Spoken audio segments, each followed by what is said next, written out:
everyone! Welcome back to another vlog. It's been a while.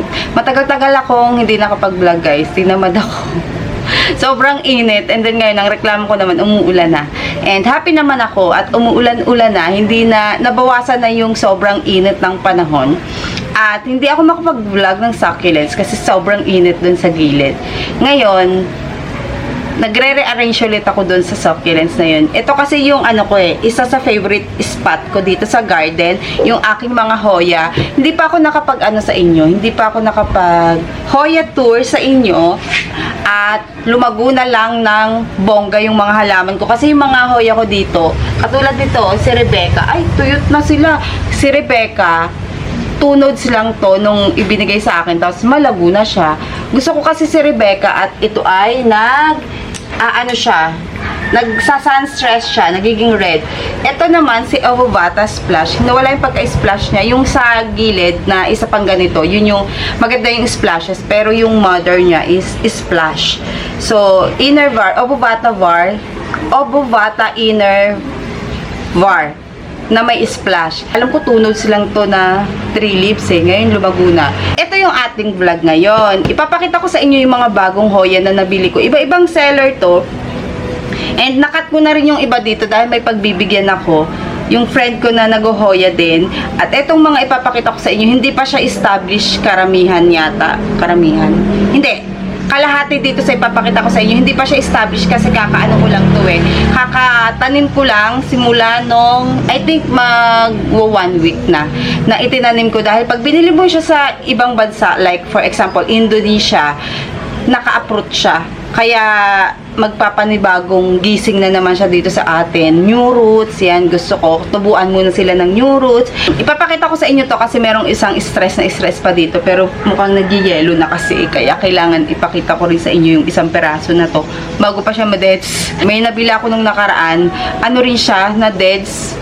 Parang maselan siya sa akin or dahil hindi enough yung pagbibigay kong alaga sa kanya. Ewan ko lang ha. So, etong next, meron din ako ditong next na, bago pa lang meron ako ditong tubig kasi ito is katulad nga ng sinasabi ko sa inyo bago pa lang, so hindi ko siya sinusok sa water. Ganito lang yung ginagawa ko before ko siya ipakilala sa inyo. Ayan yung natitirang water sa ilalim, itutubog ko lang dyan or ibabalik ko sa ibabaw para hindi naman siya tuyong-tuyo kasi baka naman tumamatay ng walang moisture. Kasi si Hoya, gusto niyan mataas yung humidity. Dito sa area na to, mataas ang humidity dati, pero ngayon hindi na ganong gaano. Dahil nga, nagpalit ako ng bubong. So, uminit siya. Naglagay ako ng net. Ayan, naglagay ako ng net dyan. Kasi guys, yung mga polyneuria ko dito, nasunog. Inner var, jasmine ka. Biglang uminit ng isang araw. Nag-43 dito sa garden. Pagtingin ko nung hapon, sunog na yung dahon. Sana ma-revive ko kahit isang dahon, isang node lang. So, ito ipapakita ko sa inyo is si Platifolia Sarawak Cream. Meron ako ditong Sarawak na regular at yun is green. Tama. Sabi ko, anong pagkakaiba ng cream sa regular is halos tingin ko lang sa video kasi sa live selling is magkamukha lang sila and magkakulay. Pero sa personal, cream siya talaga. Tama nga, cream. Medyo stress pa siya ng konti. Hindi pa siya heart shape kasi kung kilala nyo ako, mahilig ako sa mga heart shape na halaman. So, isa to si Sarawak Cream na gustong-gusto kong palaguin kasi pricey pa siya tapos nabili ko lang siya ng affordable. Buti nga, cutting lang nabili ko. Pero ugatan na to. Hindi cutting, propa. Ugatan na siya, guys. Etong next na ipapakita ko sa inyo, isa rin siya sa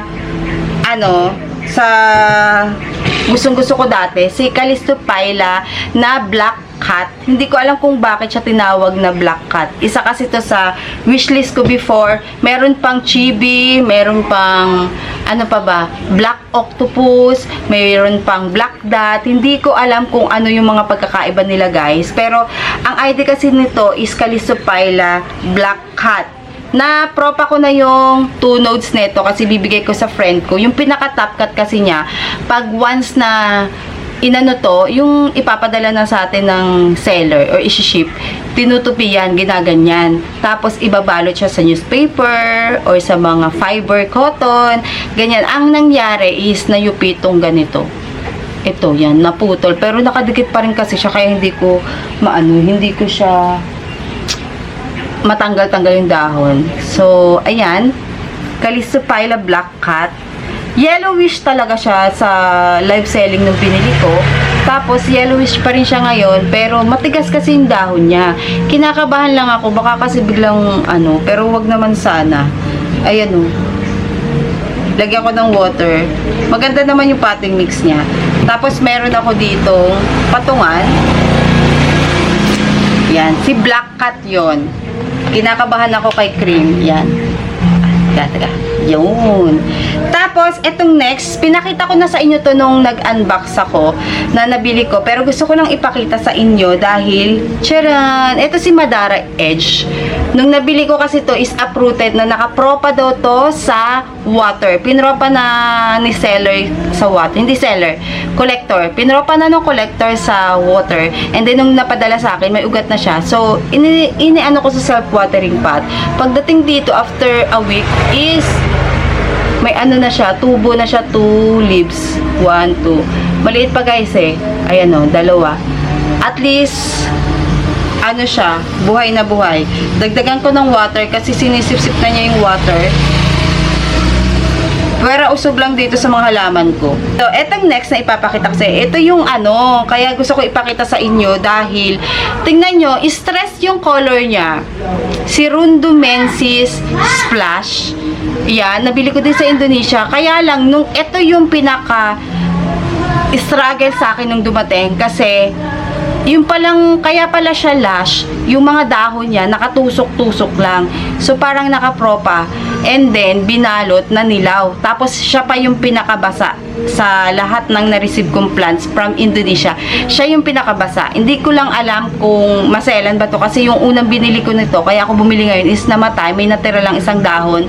And, nakatanim siya before sa pond substrate na ginawa ko, and then binago ko ngayon. Naka-fern siya na may 3 barks and pumice. Inalis ko yung nilalagay ko dito na charcoal kasi umaano yung tubig, kumukulay, itim yung tubig pag dinidiligan ko. So tuyot na to.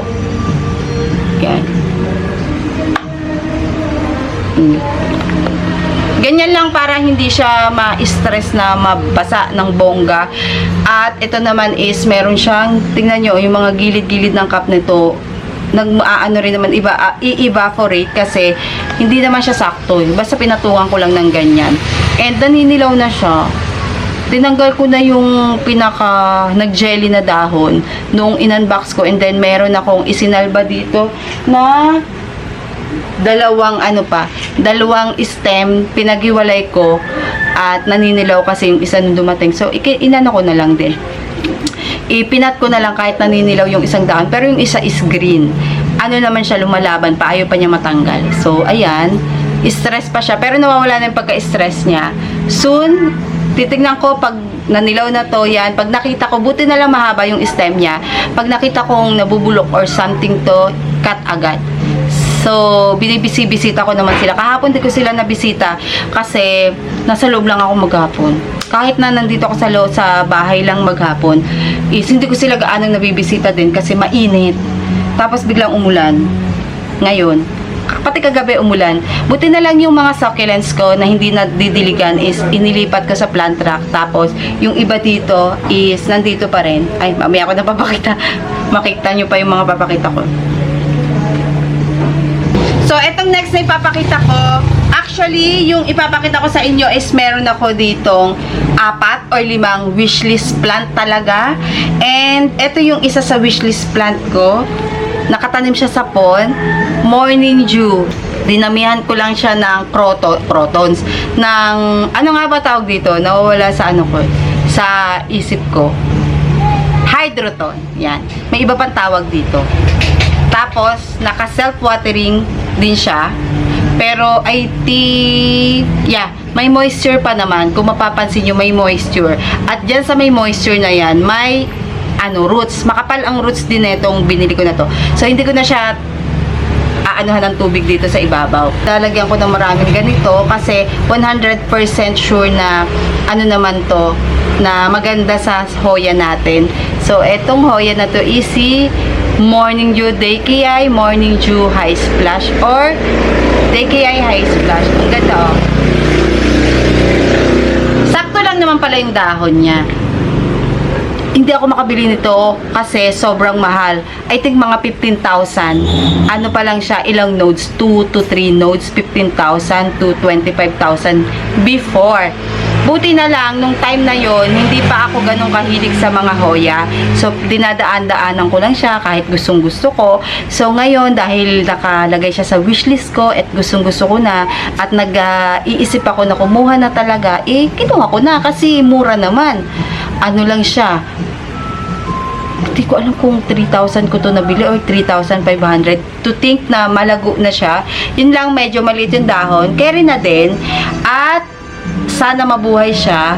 Matigas, maganda yung dahon niya nung dumating sa akin. So, ayan, nood-nood kayo sa mga Pilipina or Pinay na nagla-live selling sa ibang bansa kasi mas makakamura kayo. Wait lang, kuya, ha? Again, Morning Dew na Day Kiyay. Tapos, ito yung isa pa sa next ko na wishlist plant na wala pa gaano sa market. Pero nagtaka ako, meron na sa kanya, and buti na lang nakapag-mine ako. At, kilala nyo ba to? Hindi pa siya ganun ka-stress. Alam ko ang itsura niya pag-stress eh. Tignan ko nga, kasi may mga ano siya, may mga cotton, ano. Ayan o, hindi, alam nyo, sa ngayon, green pa lang siya, pero nagre-reddish kasi ang color niya pag na-stress. Ito is si clamshell. Sa mga naghahanap ng Hoya clamshell, ayan, ganyan yung itsura niya. Sa ibang bansa, like sa US, meron na nito. Ang mahal pa niya, parang 1 node, 2 nodes, $85. So, good na yung nabili ko dito. Good na siya. At medyo malambot pa yung dahon niya. Yun nga lang, 2 months na hindi napadala yata ni seller. Simula nung nabili ko, wala siyang new growth. Sa 2 months na yon, wala siyang new growth. Katulad nung iba dito na kumapal na siya. So, meaning is mabagal ang kanyang growth. Ang problema ko lang dito is lagyan natin siya ng water. Ayan o. Ayan. Kasi medyo tuyot siya ng konti. Malambot yung kanyang dahon. Di naman ganun kadalambot, pero alam nyo yun, parang may something na ano.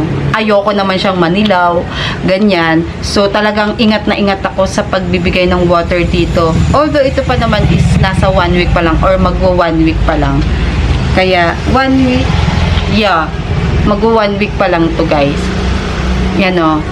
I-search siya sa Google ang itsura ng clamshell pag stress. Hawig siya talaga ng clam. Kasi parang may bumps.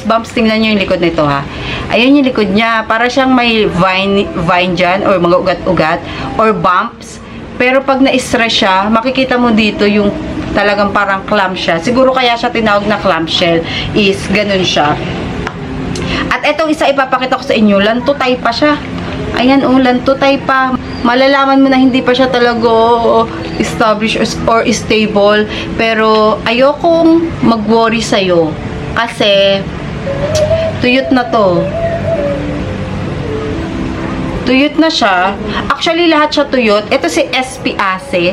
Hindi ko alam kung anong ase to guys ha. Hindi ko alam kasi ang daming ase ngayon. Tignan nyo naman yung likod.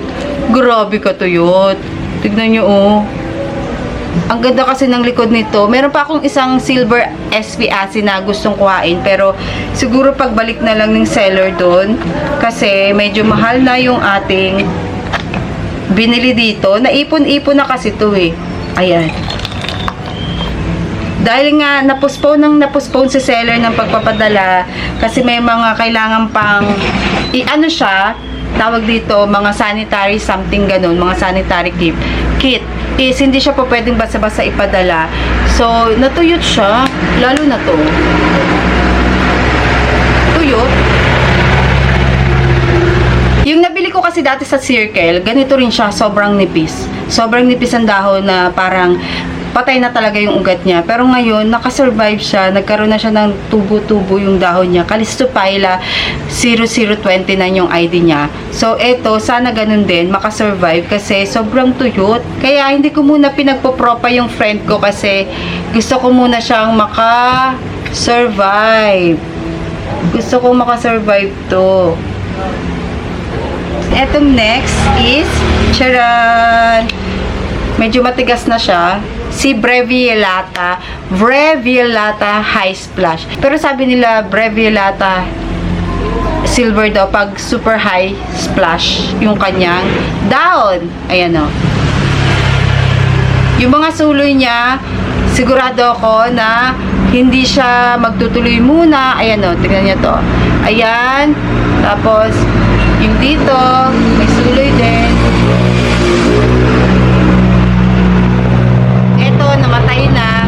Namatay na yung suloy niya. So, hindi siya magtutuloy or matutulog siya ng medyo matagal kasi nga, nagalaw yung ugat niya eh. Kaya, kailangan niya munang magpahinga dyan. Tignan nyo, oh. Isa to sa wishlist ko before eh. At least kahit pa paano, nabili ko na siya, guys. So, hindi ko na siya wishlist. Alam nyo, ako lang ba yun na pag may wishlist plant is, pag nakuha ko na, wala na, hindi na siya wishlist. Ay, hindi na wishlist. Parang hindi na siya, hindi naman importante, baka naman magtampo to. Parang, okay na ako, nakuha na kita, so, hindi na ako excited sa'yo. Parang ganun. Ewan ko ang bad ko. Ito namang isang next is, nabili ko lang to sa Cavite. Cavite na malaking garden shop. Ito is, isa talaga siya sa wishlist ko. Si Mina. Hello, Mina. Sabi nung, meron kasi akong, muntik na ako magdalawang isip na bilhin to. Kasi, daw siya, nagre-revert yung kanyang, yung kanyang dahon. Pero guys, tingnan nyo, oh, hindi naman siya nag-revert. And then, nabili to ni seller kasi, or napunta to kay seller doon sa garden shop ng, I think, 4 na piraso. Or, 4 na piraso. Tapos, may tumubong isa dito sa ilalim hanggang sa tumagal sa kanya kasi medyo pricey siya, hindi siguro agad nabili. So, ako nakabili. At, na to? Good na to. Good, good. Panalo na dito. Teka. Lalagyan ko lang siya ng water. Kagabi naman, nag-water ako dito, patak-patak lang. Pero, naman na to? Established na siguro to kasi ibang seller to eh. Hindi to dun sa Indonesia ko nabili. Thailand to. So, yung dahon na natira dito is nalaga siya nung iniripat ko kasi niripat ko siya. So, expect nyo na pag may niriripat kayo mga halaman or pinapat na halaman, merong nag-a-adjust siya, maninilaw siya talaga. So, okay lang yon. At least, wag dito manilaw or wag mamatay yung buong dahon or yung buong stem. Yun yung may problema na. Yung buong plant na yung may problem. Pero pag dito lang na pagkaripat nyo, nanilaw siya, ganyan, nalaglagin dahon, okay lang yan. Tutubuan ulit yan ng bago. So, maganda siya. Gusto ko siya. Isa pa sa gusto ko is si Lorelei. Wala siya eh. Wala sila eh. Matagal pa daw siguro bago makakuha nun kasi mahal. Ito mahal din naman to. Halos same sila. Pero nagkameron siya. Buti na lang. Ito, galing dito sa Indonesia, si Flamingo Dream. Si Flamingo Dream is kamukha siya ni Crimson. Ay, ang dumi. Bakit ang dumi niya? Ang alikabok, ayan o, medyo tumitigas-tigas na yung dahon nito. Nawala na rin yung pagka-stress niya. Meron din siyang guhit-guhit sa dahon. Hindi ko alam kung mapapansin nyo, may guhit yung dahon niya. Nagustuhan ko siya kasi ang ganda ng kulay niya nung nagtutubuan yung dahon, as in purple talaga. Hindi muna ako makapag-propa kasi kinakabahan ako. Dahil maliit pa yung kanyang dahon, malambot pa tong dalawang dahon na to. Ay, lumalaki-laki na. Tapos, eto rin, medyo malambot pa dahil siguro sabay-sabay sila eh. Nung pinakita sa live to sa akin, sabay-sabay sila maliliit. Ngayon, lumaki na. Eto, matigas na. Oh. Hindi pa gaanong kita yung pagka guhit-guhit ng dahon dito. Pero dito kasi sa baba, kita na, tingnan nyo. Kitang-kita na. So, ito namang next, 3 na lang to. At ito is, nabili ko to kay, meron pa pala akong kukuhanin kay Micro Garden. Ayan si Vietnam Silver. Meron ako ditong Vietnam Splash. Iba yung niya. iba yung kanyang dahon. Yung dahon nito, pag ganyan, tingnan nyo yung dahon niya, pag ganyan. Tapos yung dahon ng Vietnam Silver ko, ay Vietnam Splash ko, is pa-curve, pababa, pag ganun siya, oh. Tingnan nyo, pag ganyan yung dahon ng Vietnam Splash ko. Ayan, oh. Pag ganyan siya, ang ganda nito sa personal. Kala nyo lang, simpleng dahon lang na ganyan. Pero ang ganda nito sa personal. Ayun, oh. Tapos medyo ano siya, ano ba tawag doon? Velvety yung kanyang dahon. Ay, ayan. And then, itong nabili ko na to, established na siya. Hindi ko pa gaanong pinapakita sa inyo kasi nga, na-stress ako pag mahal kong nabili yung isang plant, tapos mamamatay lang pag hindi siya established sa akin. Yung iba lang pinakita ko kasi may gusto kong pakita sa inyo bago siya ma-dense. Pero ito, ano na siya? Tingnan niyo, oh. Yan, meron na siya. Tapos, meron na siya pera usog. Ayan, o. Dalawa, sabay. At, yan po is, ano siya, gatuldok lang to nung dumating sa akin. Gatuldok, as in tuldok lang na, parang sabi ko, oh, magkakadahon na. Tapos, eto, lumabas na rin under my care. Ayan, o. Tapos, eto, malaki-laki na yung dahon nito, isang to. Yan, o. And then, pag ganyan yung dahon niya, silver ang kulay. Yes, tama, silver nga.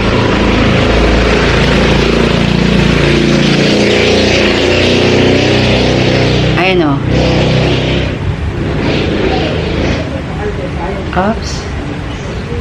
Vietnam Silver. Patent ko to binili kasi dito lang naman siya sa Pinas ko nabili. So, nagkaano na siya, nagkabagong roots na, hindi na siya ganun katagal naka-adjust. Hindi katulad nitong mga galing sa Indonesia na talagang matagal siyang makaka-adjust. Sa akin, eto naman is si Java West. Latifolia Inner Var Java West. Ito yung pinaka-the best kong nabili kasi nung binili ko to is ano lang siya, 5 leaves. 2, 3, 4. Siguro hanggang dito. Hindi ko alam kung pinaltan to ni seller dahil nagkita siya ng mas maganda or mas malago na same price. So, ayan yung itsura niya. Kailangan ko siyang lagyan ng water. Kasi tuyot na tuyot to, guys. Kinakabahan ako dito. Ayan, hindi ako makapropa dahil malambot pa talaga yung dahon niya. Pag ito kasi pinropa ko ng malambot ang dahon, matagal din ito makaka-adjust. Kasi ang uunahin niya, uminom ng uminom para tumigas yung dahon niya. Tingnan nyo, oh. Ang lambot, mamamatay lang kasi pag pinropa ko agad. So, ay, natanggal na yung yung dahon dito na dalawa. May dalawang dahon kasi dito na medyo malaki-laki na. Natanggal na siguro. Kaninong umaga nandito pa eh, pero ngayon wala na. Nagpropa ako nung iba dito. Hindi ko alam, guys, kung may flat mites tong nabili ko, ah. Kasi yung kanyang dahon, kinakabahan ako, para siya may flat mites. Pero sana hindi siya flat mites. Ayan, oh. Isprayan ko na lang. Parang kinakabahan tuloy ako. Ngayon ko lang napansin. Tingnan nyo. Flat mites. Para daw makita yung flat mites, kailangan ay hindi. Gas-gas lang siguro to ng ng pagkakapak. Kasi kung may flat mites to, madaling hahawa. So, isprayan ko na, oo, may sugat-sugat siya. So, ayan. Maganda siya sa, sa bagong tubong dahon kasi medyo reddish yung kulay niya na may pagka-gold. At itong nakuha ko, gusto ko ng ganito lang sana pagka-laki ng dahon niya. Pero na-search kasi nung friend ko, lumalaki din pala yung dahon nito. Siguro parang si Snow Queen. Isprayan ko to, guys. Buti na lang may ginawa ako pang spray doon. Hindi ko siya dapat pabayaan kasi pricey mo. Ito is si Latifolia Inner Var Java West. Haba, no? Na-memorize ko yon. At ito yung pinakalas. Ay, sana lang establish ka na kasi ito sa Cavite ko din to binili. Doon sa kay Mina, ito 'di ba? Sa Cavite ko to nabili yung kay Mina. Mina ang ID niya na, Hoya. Tapos ito naman is si Sichuanensis na dalawa yung ID niya, Lee, no ID, or Sichuanensis. I'm not sure kung bakit dalawa. Ay, natutuyo na yung dahon. Natuyo na yung dahon. Ay, oo, natuyo na yung dahon. Teka lang, tanggalin ko lang. Ayan, tingnan yung tsura. Isa to sa very, very, very wishlist ko before. Pinaka-wishlist ko to. Ngayon, nabili ko na. Yan. Actually, ito yung pinakauna kong nabili sa lahat ng to. Tapos, dumating hindi, nabili ko yung sa Indonesia. So, since na matagal bago i-ship yung sa Indonesia, tapos na-delay, ganyan, bumili ako ng Sichuanensis. Hindi pa rin siya dumating kasi na-delay ulit. Bumili ako ng Mina. Yun. Kasi wala akong maitanim, kaya bumili na lang din ako. At i-sprayan ko siya, guys. Teka lang, ha.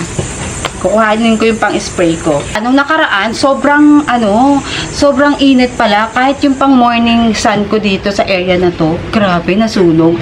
Yung mga poly ko nasunog. Na-stress ako malala.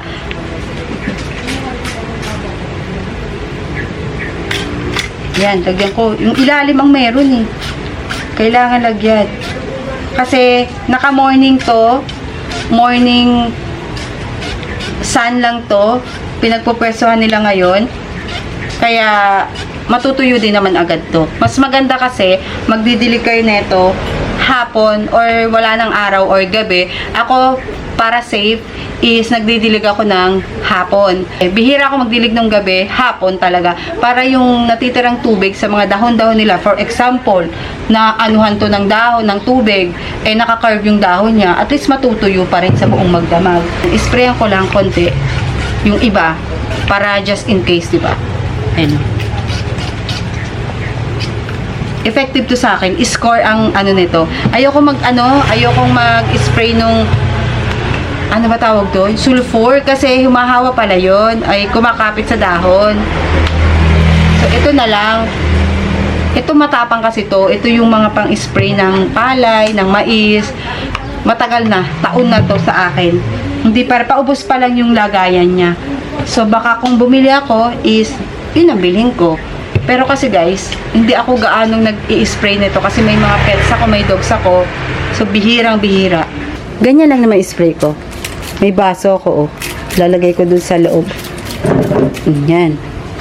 Isama na rin natin to. Ayan na yung mga hoya ko, guys, na hindi ko napapakita sa inyo. Lumago na siya ng bongga. So, damay na natin to. Mas naiinis yung daughter ko. Hindi na niya ako maaya sa labas, sa mall, ganyan. Kasi, puro halaman na lang daw ako. Minsan, niloloko ako, bebenta ko yan. Pamimigay ko yan dun sa mga nanay ng classmates ko. Ginaganon ako ng daughter ko. Tinatawanan ko lang. Subukan niya. Papamigay daw niya. Kunwari, tinatanong niya yung price. Tapos sabi niya, bebenta ko yan. Mas mura. So, yun lang, oh. Puno na yung camera natin, yung memory. At, ayun lang. At, dito ko na i-end ang ating vlog. Bye-bye! See you on our next video!